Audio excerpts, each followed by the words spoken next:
오늘 주신 하나님의 말씀은 계속해서 마가복음 2장 1절부터 12절 말씀까지를 보겠습니다. 마가복음 2장 1절부터 12절까지 말씀 우리 함께 읽겠습니다. 수일 후에 예수께서 다시 가버나움에 들어가시니 집에 계신 소문이 들린지라 많은 사람이 모여서 문 앞에라도 용신할 수 없게 되었는데 예수께서 저희에게 도를 말씀하시더니 사람들이 한 중풍병자를 네 사람에게 메어 가지고 예수께로 올세 무리를 인하여 예수께 데려갈 수 없으므로 그 계신 곳에 지붕을 뜯어 구멍을 내고 중풍병자의 누운 상을 달아내리니 예수께서 저희의 믿음을 보시고 중풍병자에게 이르시되 소자야 내 죄 사함을 받았느니라 하시니 어떤 서기관들이 거기 앉아서 마음에 의논하기를 이 사람이 어찌 이렇게 말하는가 참남하도다. 오직 하나님 한 분 외에는 누가 능히 죄를 사하겠느냐. 저희가 속으로 이렇게 의논하는 줄을 예수께서 곧 중심에 아시고 이르시되 중풍병자에게 내 죄 사함을 받았느니라 하는 말과 일어나 내 상을 가지고 걸어가라 하는 말이 어느 것이 쉽겠느냐. 그러나 인자가 땅에서 죄를 사하는 권세가 있는 줄을 너희로 알게 하려 하노라 하시고 중풍병자에게 말씀하시되 내가 내게 이르노니 일어나 내 상을 가지고 집으로 가라 하시니 그가 일어나 곧 상을 가지고 모든 사람 앞에서 나가거늘 저희가 다 놀라 영광을 하나님께 돌리며 가로되 우리가 이런 일을 도무지 보지 못하였다 하더라. 아멘. 오늘은 신유의 은사라는 제목으로 이 말씀을 보도록 하겠습니다. 예수님은 모든 성령의 은사를 소유하시고 사용하셨습니다. 고린도전서 12장에 9개의 은사가 등장을 하는데 예수께서는 모든 은사를 소유하고 사용하셨습니다. 예외는 방언과 방언 통역입니다. 예수님이 방언을 하셨다는 기록이 없고 당연히 방언 통역을 하셨다는 기록도 없습니다. 그러나 그 이외의 은사들은 예수께서 현저하게 그 모든 은사들을 당신의 공생의 기간에 사용하셨습니다. 우리가 특별한 관심을 갖고자 하는 것은 병을 고치는 은사입니다. 이것을 한문으로 신유의 은사라고 부르는데 성경에는 병 고치는 은사라고 쓰여 있습니다. 예수님은 다른 어떤 은사보다도 병 고치는 은사를 자주 널리 사용하셨습니다. 그리고 예수께서 병자를 고치시는다는 사실은 예수님을 비판하는 사람들도 인정했습니다.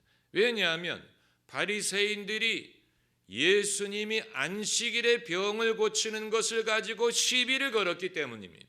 만일 예수님의 병 고치는 것을 인정하지 않았다면 그런 시비를 걸지 않았을 것입니다. 시비를 걸었다는 사실은 예수께서 병자를 정말 고치셨다는 것을 간접적으로 그들도 인정한 것입니다. 병을 고치는 은사는 교회 역사 2000년 내내 여러 곳에서 등장했습니다. 이것은 개신교에서만 일어난 현상이 아니고 가톨릭 교회에서도 다른 종파에서도 여러 시대에 여러 사람에 의해서 병 고치는 은사가 나타났습니다. 프랑스의 이 기적의 이 성지로서 지금까지도 많은 사람들이 찾아가는 곳이 바로 루르드라는 곳입니다. 루르드. 저는 그곳에는 가본 적이 없지만 캐나다에도 과거에 많은 병자들이 나았다는 성지가 있는데 거기에 가보면 눈에 제일 먼저 들어오는 것이 그곳에 찾아왔다가 나음을 얻고 돌아간 사람들이 더 이상 필요하지 않기 때문에 간증 목적으로 남기고 간 수많은 목발과 지팡이들이 벽에 걸려 있더라는 것이죠. 그러니까 옛날 사람들이 사용하던 나무로 된 목발과 지팡이를 벽에 걸어놨는데, 그건 그 사람들이 거기에 와서 나음을 받고 더 이상 목발이 필요 없기 때문에 간증할 목적으로 남기고 간 것이 벽에 진열이 되어 있더라는 것입니다. 우리는 병 고치는 은사가 있든지 없든지 모든 그리스도인은 병자를 위해서 기도할 수 있고 병자를 위해서 기도해야 됩니다. 이것은 내가 신유의 은사가 현저하게 있든 없든 모든 사람의 신앙적인 의무. 예수님이 제자들을 내보내실 때 그들에게 분명히 지시하시기를 가서 병자를 고치라고 말씀을 하셨어요. 예수님이 병자를 위로하라라든가 왜 병에서 나을 수 없는지를 설명하라라든가 병의 이유가 무엇인지를 알려주라라든가 병을 통해서 얻을 수 있는 교훈이 무엇인지를 알리라든가 이런 철학적인 말씀하지 않았습니다. 예수님은 단순하게 제자들에게 가서 병자를 고치고 소경을 눈을 뜨게 하고 심지어 죽은 자를 살리라고 명하셨고, 예수님이 그때만 해당되는 명령이 아니고 승천하시기 전에도 다시 말씀하시기를 나를 믿는 자에게는 이런 표적이 따르리니 병든 자에게 손을 얹은 즉 나으리라 말씀하셨습니다. 그렇기 때문에 사도행전에 현저하게 기록된 것은 사도들이 한두 사람이 아닌 여러 사도들이 병자를 고치고 예수님이 하신 것처럼 죽은 자까지 살리는 역사가 일어났다는 사실이, 만일 목사가 병자를 신방하는 자리에서 집사님, 성도님, 제가 기도는 하겠지만 기도가 과연 효험이 있을지는 저도 모르겠습니다, 이렇게 말한다면 그 사람은 목사의 자격이 없는 사람이, 그건 자기 자신을 말하는 것, 예수님을 증거하고 하나님을 말해야지 내가 능력이 있느니 없느니 내가 확신이 있느니 없느니 자기가 병을 고치는 게 아니라면 하나님에게 그것을 맡기고 고치실 줄을 믿고 기도해야지. 그러지 않고 내가 어쩌고 부족하고 내가 은사가 있고 없고, 그것은 성도에게 불신을 가르치는 것이고 믿음의 본을 보이는 것이 아니에요. 이것은 장로교든 순복음이든 천주교든 예수 그리스도를 믿는 모든 사람이라면 과거 신학교에서 무엇을 배웠든 어떤 신학적인 전통에 속했든 간에 동일하게 가져야 되는 믿음이, 적어도 예수님을 따르는 제자라면. 그럼에도 예수님이 어떤 식으로 병자를 고치셨는지는 우리가 배워야 될 필요가 있습니다. 예수님이기 때문에 가능했다 이렇게 말하고 넘어가면 안 됩니다. 만약에 그렇게 말하고 넘어간다면 못하러 성경에 예수님이 많은 사람의 병자를 고치신 사례가 기록이 되어 있겠습니까? 기록을 한 목적은 우리가 읽게 하기 위한 것이고 우리가 읽음으로써 배우게 하기 위한 것입니다. 그렇기 때문에 예수님이기 때문에 하셨다, 나는 예수가 아니기 때문에 못한다 이렇게 하면 안 되고, 예수님도 성령의 능력을 힘입어서 병자를 고치셨는데, 그러면 성령이 우리에게도 임하셨는데 우리가 예수님의 행적을 보고 무엇을 배울 수 있느냐를 배우려고 하는 것이 그 사람이 제자예요. 그 사람이 예수님의 제자예요. 예수님의 제자가 된다는 말은 예수님이 말씀으로 하신 가르침을 따르는 것뿐만이 아니고 예수님이 본을 보이신 믿음의 행적을 본받는 것도 예수님의 제자가 되는 것입니다. 다만 흉내내라는 것은 아니에요. 흉내낸다고 효험이 생기는 것은 아닙니다. 장난하듯이 흉내낼 수 있는 것이 아닙니다. 이것은 성령이 하시는 일이기 때문에 우리가 늘 두렵고 떨리는 마음으로 해야 됩니다. 장난하는 식으로, 흉내내는 식으로 최근에 어느 중학생들이 이 어르신들 모셔놓는 데에 가가지고 장난하듯이 뭐 일어나라 뭐 이런 식으로 하다가 그게 CCTV에 잡혀가지고 이 큰 곤란을 당하지 않았습니까? 그건 이 상대방의 마음을 상하게 하고 시험에 들게 할 수 있는 일이기 때문에 우리가 이런 일은 성령이 하시는 일이라는 사실을 알고 늘 경건하고 두렵고 떨리는 마음으로 임해야 될 필요가 있습니다. 성령은 바람과 같이 역사하십니다. 우리가 바람을 느낄 수는 있지만 바람을 불게 할 수는 없습니다.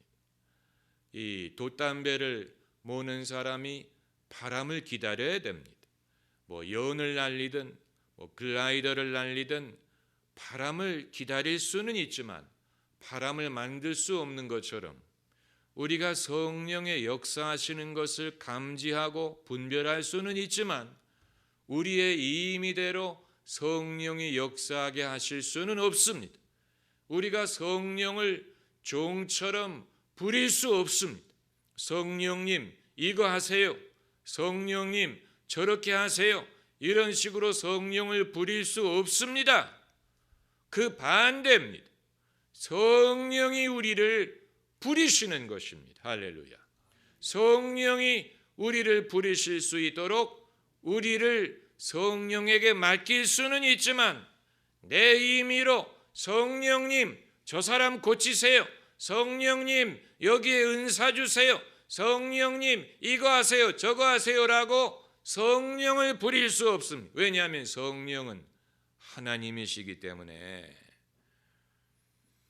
만약 여러분이 성령의 은사를 사용할 기회를 도무지 얻지 못하신다면 그 이유는 성령이 여러분을 부르시도록 여러분의 삶을 맡기지 않기 때문에 그런 것입니다.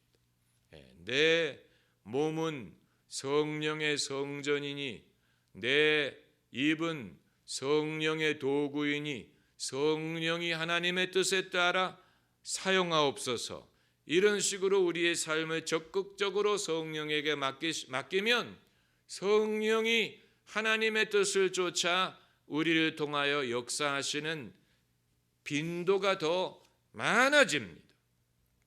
은사가 있느냐 없느냐 하는 것은 무엇으로 판단할 수 있느냐면 성령이 여러분을 사용하시는 빈도가 얼마나 있느냐에 좌우됩니다. 성령이 어떠한 특별한 은사를 가지고 역사하시는 빈도가 잦을수록 그 은사가 여러분에게 현저하게 나타나는 것이고 그 빈도가 적을수록 그 은사가 적은 것이고 아예 빈도가 없으면 은사가 없는 것입니다. 그러나 그리스도인이라면 우리 안에 누가 거하십니까? 성령이 우리 안에 거하시기 때문에 그리스도인이라면 성령이 주시는 은사가 나타나게 되어 있습니다. 나타나는 것이 당연합니다. 나타날 것을 기대해야 됩니다. 다만 여러분이 기대하던 은사가 아닐 수는 있어요. 많은 사람들이 한 가지 은사만을 거기에 목을 매고 그것만을 달라고 하는데 사실 성령이 우리에게 주신 은사는 다른 곳에 있을 수가 있는데 그것은 인정하려고 하지 않고 남들이 가진 식으로 이 은사가 좋아 보이기 때문에 이 은사가 더 화려해 보이기 때문에 이 은사가 없다면 은사가 있는 게 아니다. 이런 식으로 고집을 피우는 사람들이 많이 있습니다. 그건 사람의 고집에 불과합니다. 성령이 우리를 부리시는 것이라면 성령이 우리에게 어떤 은사를 주시는가 하는 것은 그분이 결정하실 문제지 우리가 임의로 결정할 수 있는 것이 아니에요. 그걸 알아야 됩니다. 그리고 과거 실패의 경험이 우리로 하여금 신령한 것에 대하여 거부감을 갖고 피로감을 갖고 주저하게 만들 수가 있습니다. 이게 바로 내가 해봤는데 안 되더라고 말하는 사람. 그런 사람은 아주 고치기가 어려운 병에 걸리는 것입니다. 내가 해봤는데 안 되더라. 이런 사람은 참 가르치기가 어렵습니다. 그건 신앙적인 병이. 여러분은 그런 병이 걸리지 않기를 구해야 됩니다. 나는 해봤더니 안 되더라. 많은 그리스도인들이 그 병 때문에 더 이상 영적인 발전이 없고 새로운 것을 배우지 못하고 그 믿음이 제한됩니다.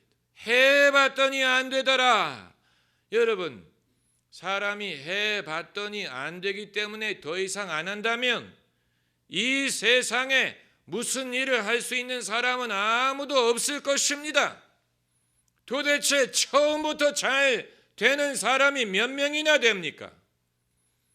이건 신앙뿐만이 아니고 모든 게 다 그래요. 내가 결혼 생활을 해봤더니 안 되더라.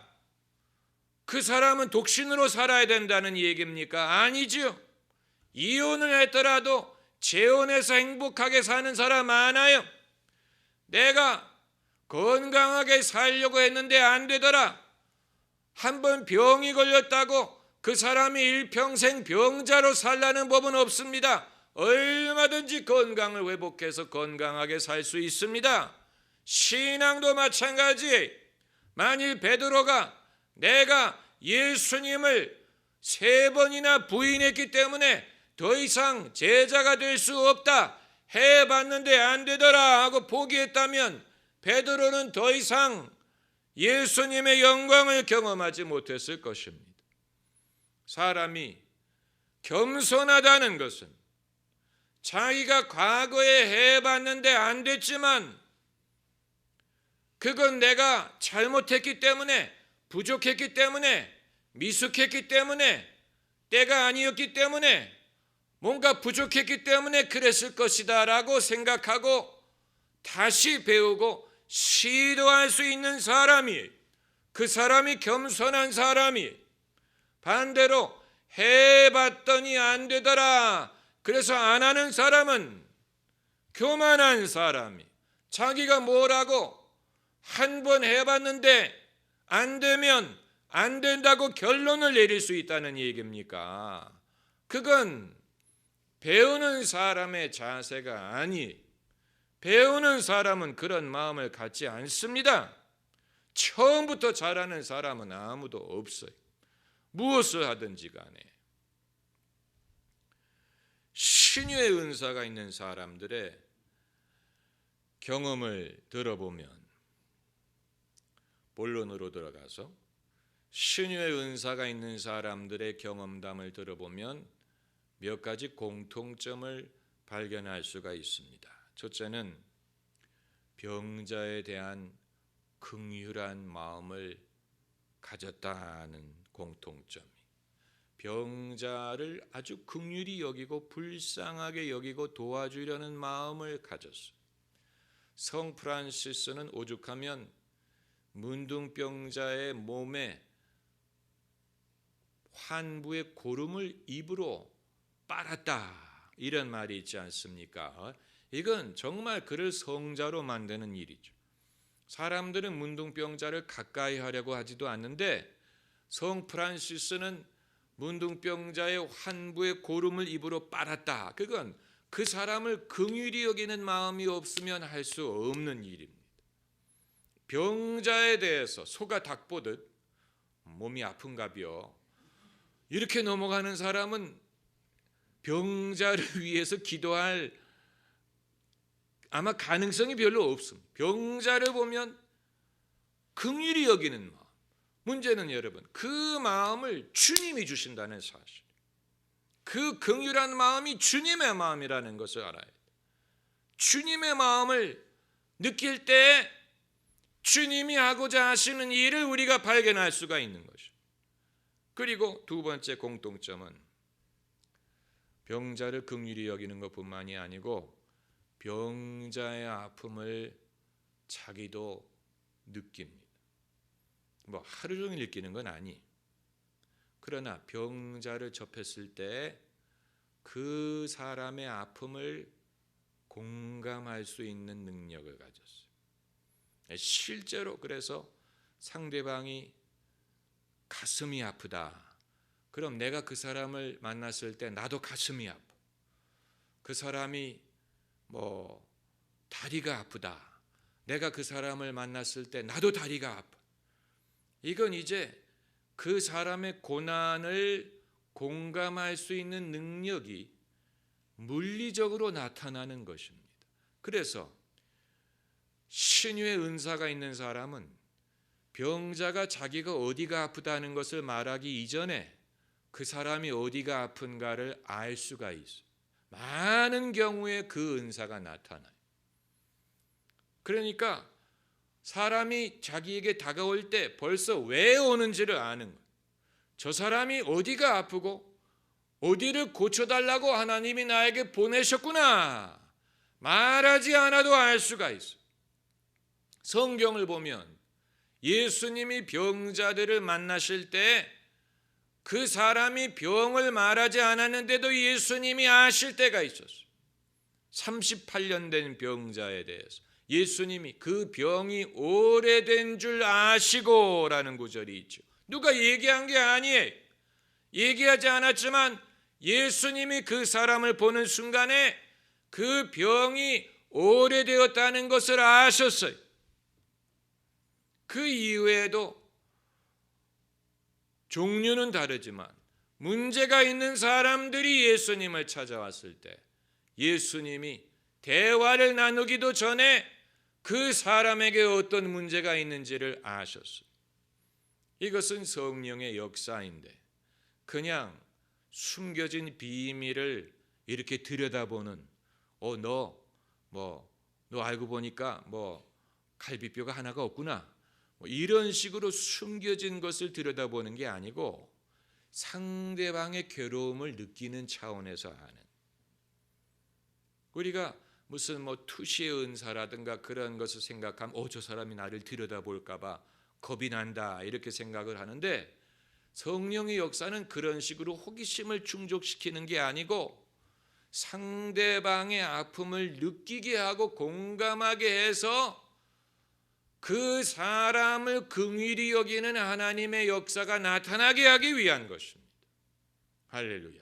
아주 중요한 것입니다. 이걸 우리가 알지 못하면 성령의 은사뿐만이 아니고 하나님이 왜 어떤 방법으로 누구에게 역사하시는지를 도무지 알 수가 없는 것입니다. 그리고 세 번째는 병자를 위해서 기도하고 싶은 마음이 이 신유의 은사가 있는 사람들에게 공통적으로 병자를 위해서 기도하고 싶은 마음이 생기는 거죠. 여러분, 이것은 성령이 역사하시는 보편적인 방법.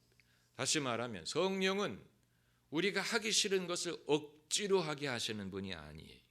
그건 하나님의 방법이 아니에요.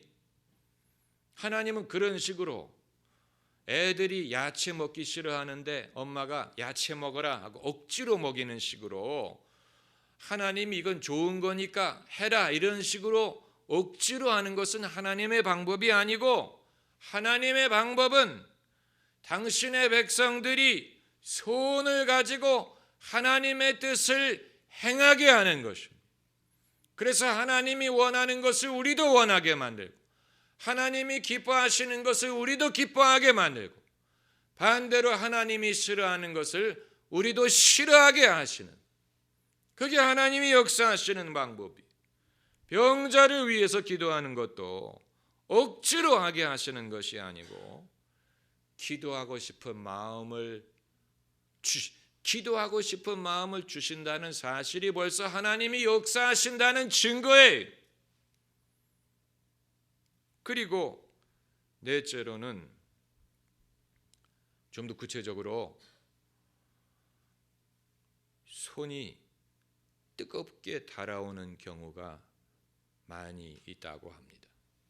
안수로 손을 얹어서 기도할 경우에, 손을 얹어서 기도하게 하실 때는 신유의 은사가 있는 사람은 기도해야 될 때 숯불을 손바닥 위에 올려놓은 것처럼 손이 뜨거워지는 것을 경험을 한다고 하고, 그것을 사람에게 얹었을 때 기도받는 사람도 뜨거움을 경험하게 합니다. 이건 심리적인 게 아니고 심리적인 방법으로, 물리적인 방법으로 설명할 수 없는 것입니다. 손바닥을 아무리 두들겨도 그렇게 뜨거워지지 않습니다. 그러나 이것은 이제 본인들이 자기만 아는 것이기 때문에 사람들에게 널리 말하지는 않지만, 손을 얹어서 기도하게 하실 때는 신유의 은사가 임하는 순간에 손이 숯불처럼 뜨거워진다, 아니면 손에서 전류가 흐르는 것처럼 느낀다, 이렇게 말을 하는 사람들이 많이 있습니다. 제가 예를 들 수 있지만 예를 드는 것이 별로 소용이 되지 않습니다. 많은 경우에 공통적으로 나타나는 것이, 그리고 성령의 은사는, 성령이 하시는 모든 일은, 내가 만일 하나님이 나에게 어떤 사명을 맡기실 때 그와 똑같은 사명을 이미 하고 있는 사람을 볼 때 나도 저거 할 수 있다라는 마음이 들게 하십니다. 만일 복음을 전하는 사명을 받은 사람이라면 복음 전하는 사람을 볼 때 나도 저 일을 하고 할 수 있다, 이런 마음이 들고, 예언의 사명이 있는 사람이라면 예언하는 사람을 볼 때 나도 저거 할 수 있다, 이런 마음이 들게 하십니다. 성령이 하시는 일이 그래요. 그렇기 때문에 하나님, 내가 무엇을 해야 됩니까? 라고 물어볼 필요가 없어요. 이미 그것이 분명하게 전달되기 때문에. 내가 어떤 사명이 있느냐? 내가 하나님의 나라를 위해서, 하나님의 나라뿐만이 아니고 내 일생에 어떤 일을 해야 되느냐를 찾으려고 할 때, 그 일을 이미 하고 있는 사람을 볼 때 나도 저거 할 수 있겠다, 내가 해도 되겠다, 이런 마음이 들게 하십니다. 사람이 살면서 그런 경험을 한 번도 한 적이 없다면 그건 정말로 불행한 인생일 것입니다. 누군가가 내가 할 수 있었고 하고 싶었지만 몰랐던 것을 하는 것을, 보는 것을 경험을 해야 됩니다. 무슨 말인지 아시겠지? 어떤 분이 제 설교 동영상에다가 댓글을 달기를, 반에 반, 손을 움직이지 말라고, 손을 반에 반만 움직여도 된다고 글을 올리셨어요. 제 손은 이 물펌프의 핸들과 같아서 핸들을 움직여야 물이 나옵니다. 핸들을 멈추면 물이 안 나와요. 그렇기 때문에 말씀이 나오게 하기 위해서라도, 이게 제가 손을 움직이고 싶어서 움직이는 게 아니고 움직이기 때문에 움직이는 것이지, 그걸 마치 손을 묶어 놓는다든가, who cares? 무슨 상관이? 제가 설교하면서 그렇게 점잖게 보여야 되겠어요? 그래서 누구에게 영광이 되겠습니까? 무슨 말인지 아시겠어요? 그러니까 손을 움직이든 말든 여러분은 목소리만 들으면 돼. 손을 움직이고 싶다고 움직이는 게 아니고, 안 움직여야 된다고 안 움직이는 게 아니고 저절로 움직이는 거예요. 그래도 프랑스 사람보다는 나아요. 프랑스 사람은 손만 움직이는 게 아니고 어깨도 움직여.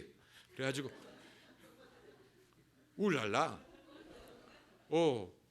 고몽 달래부. 프랑스 사람들은 아예 어깨까지 움직여요. 적어도 한국 사람은 어깨는 안 움직이지 않습니까?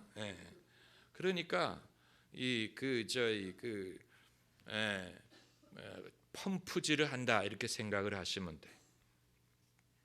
그리고 이제 또 하나는 예수님이 이 병자를 안수하시지 않았어요. 오늘 본문을 보면 예수님이 이 사람에게 안수를 하신 게 아니고 말씀을 하셨어요.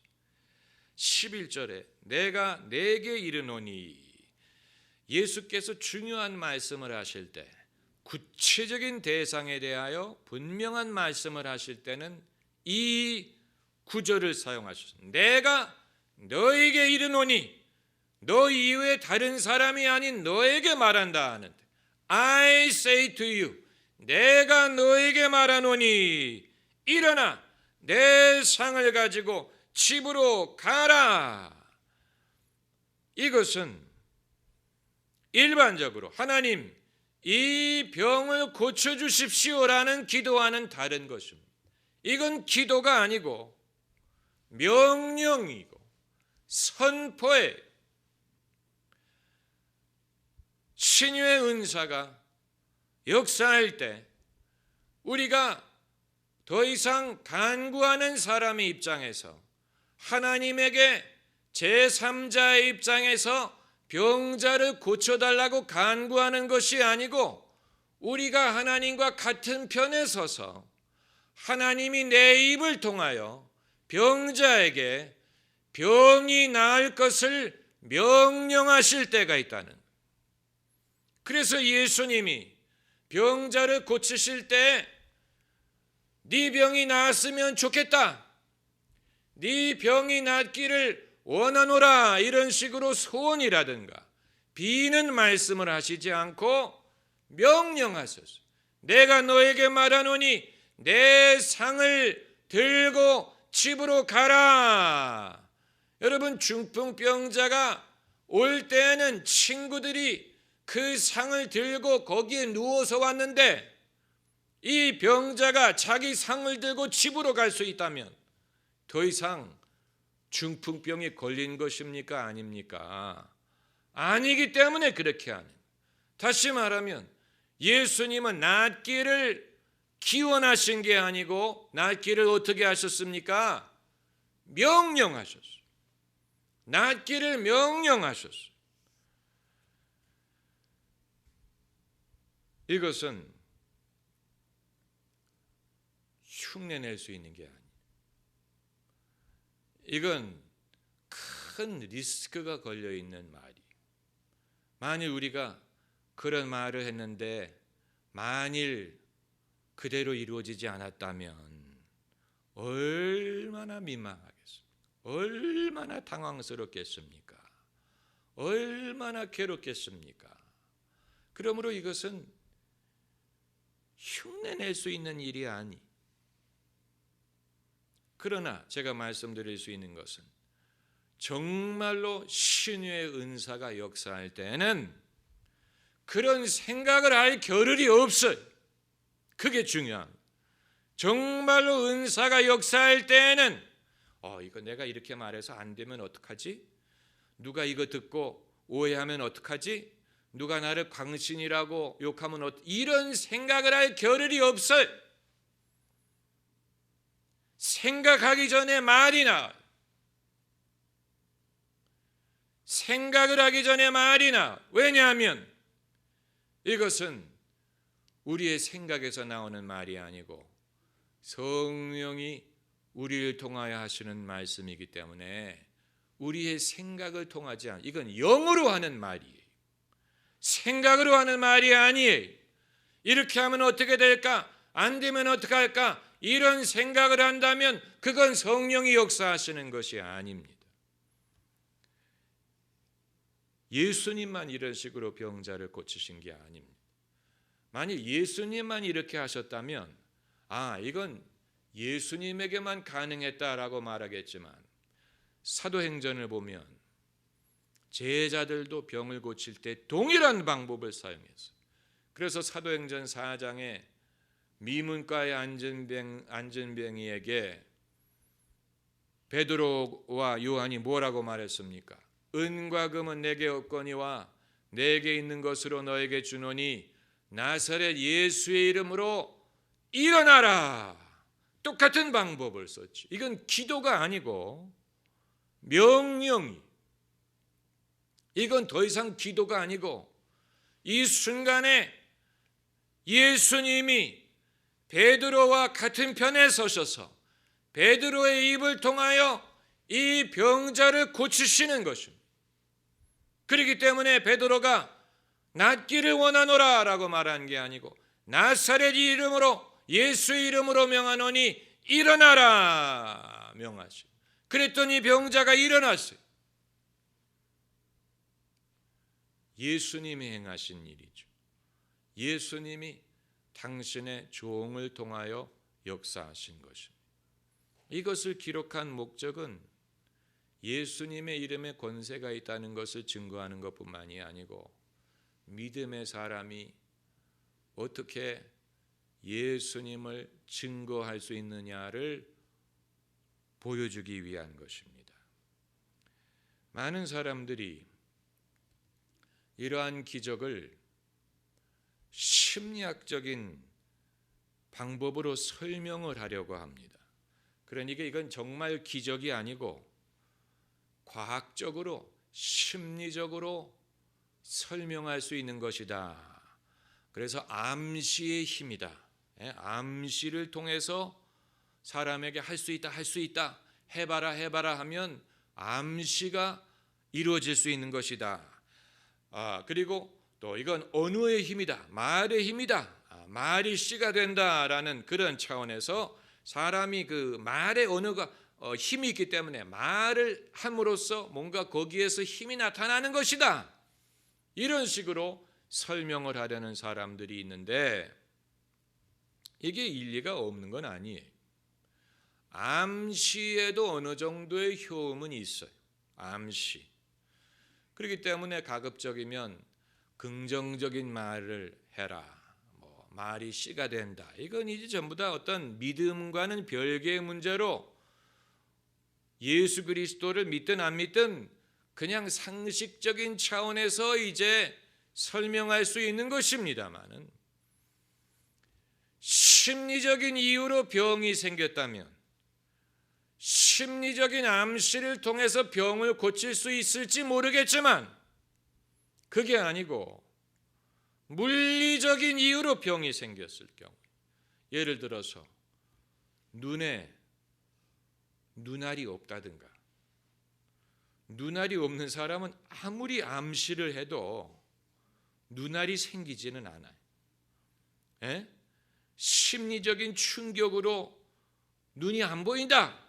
이런 사람은 심리적인 요법으로 그것을 고칠 수 있을지 모르지만 아예 안구가 없는 사람은 아무리 암시를 한다고 안구가 생기는 게 아니. 태어났을 때부터 한 번도 걸은 적이 없는 사람이 암시를 한다고 걷게 되는 게 아니에요. 그러므로 이러한 심리적인 설명이 병 고침의 모든 것을 설명할 수 있는 건 아니. 예수님이 고치신 대부분의 병은 심리적인 방법으로 설명할 수 없는 것입니다. 이 중풍병자도 마찬가지. 사람이 다리에 쥐가 나도 몇 분 동안은 걷지 못하고 쩔쩔매는데 중풍병에 걸려서 자기가 걷지 못하고 상에 누인 채로 예수님께 온 사람이 암시를 통해서 순간적으로 일어나 상을 들고 걸어간다는 것은 설명할 수 없는 것입니다.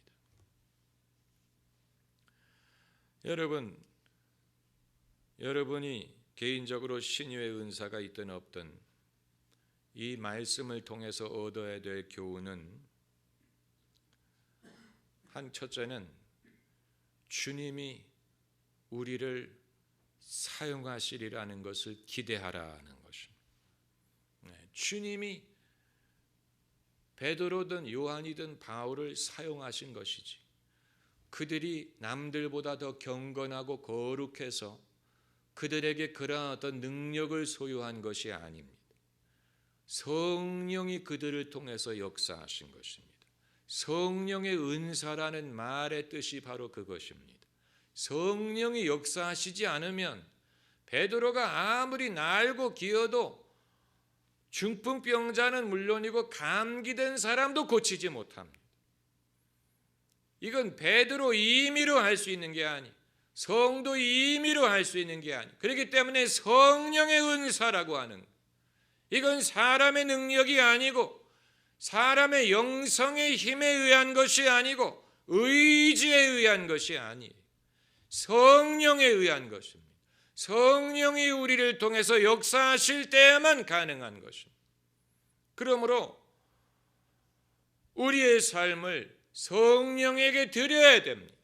성령이 예수님의 영광을 위하여 오늘날 우리를 사용하시도록 우리의 삶을 예수님께 많이 드릴수록 성령이 역사하시는 경우가 더 많아집니다. 그리고 성령이 우리를 통하여 역사하시는 경우가 많아질수록 우리의 신앙에는 경력이 쌓이고 경험이 쌓이고 우리의 신앙이 더 뜨거워지고 우리의 신앙이 더 능력이 생기게 됩니다.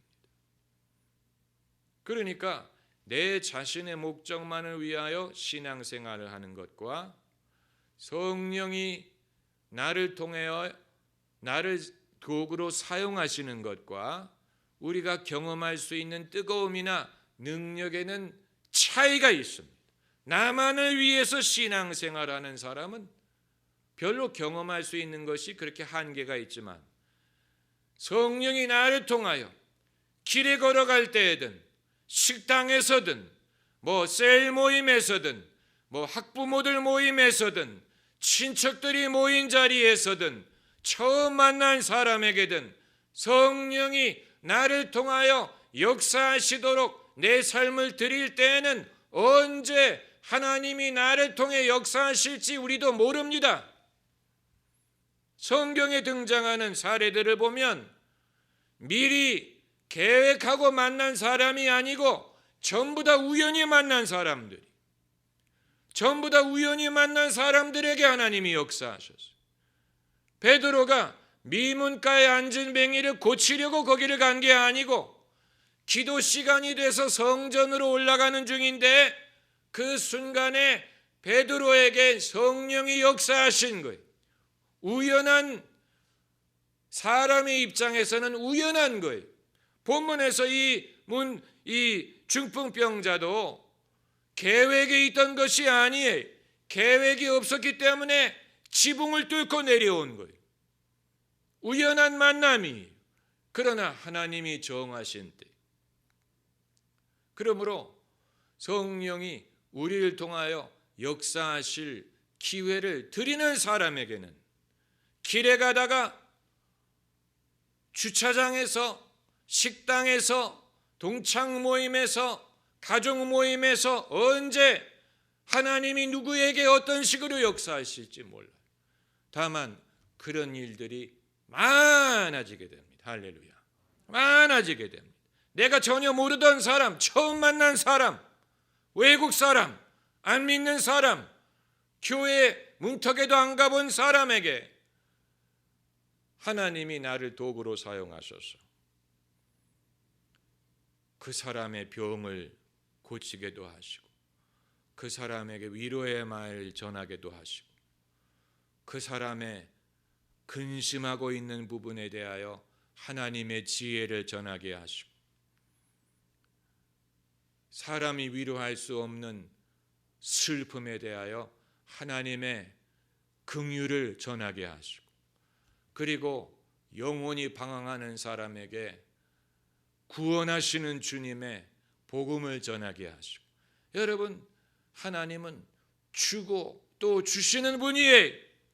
하나님은 주고 싶은데 사람들이 받지를 못하고 전달할 전달할 손이 부족해.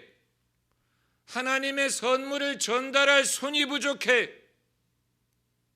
우리가 예수님의 손과 입이 되어 드릴 수가 있다면 주님이 주시고자 하는 선물이 더 많은 사람에게 더 널리 전해질 수가 있는 것입니다. 할렐루야. 기도하십시다.